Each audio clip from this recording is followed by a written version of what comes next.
സ്വാതന്ത്ര്യദിനത്തിൻ്റെ അന്ന് ചെങ്കോട്ടയിൽ വെച്ച് പ്രധാനമന്ത്രി പറഞ്ഞ പ്രധാനപ്പെട്ട കാര്യങ്ങളിൽ ഒന്ന് ബംഗ്ലാദേശിൽ പീഡനം അനുഭവിക്കുന്ന ഹിന്ദുക്കളുടെ സംരക്ഷണം ഉറപ്പാക്കുമെന്നുള്ളതായിരുന്നു.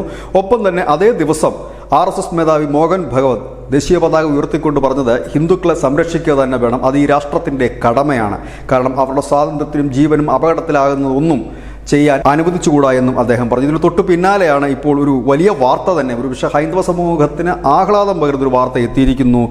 ബംഗ്ലാദേശിൻ്റെ ഇടക്കാല സർക്കാരിൻ്റെ മേധാവിയായ മുഹമ്മദ് യൂനുസ് നമ്മുടെ പ്രധാനമന്ത്രി നരേന്ദ്രമോദിയുമായി ടെലിഫോണിൽ സംസാരിച്ചിരിക്കുന്നു.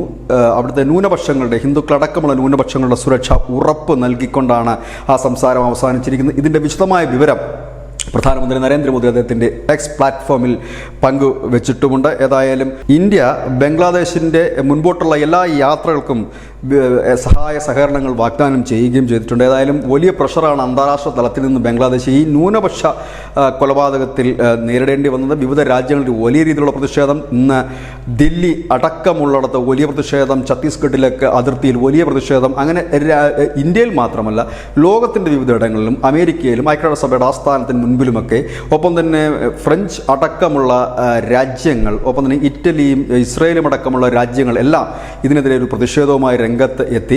അതോടുകൂടി തന്നെയാണ് ബംഗ്ലാദേശ് ഇത്തരത്തിലൊരു നിലപാട് മാറ്റത്തിന് തയ്യാറെടുത്തത്. കഴിഞ്ഞ ദിവസം ഈ മുഹമ്മദ് യൂനുസ് ചില ക്ഷേത്രങ്ങളും മറ്റുമൊക്കെ സന്ദർശിച്ചിരുന്നു.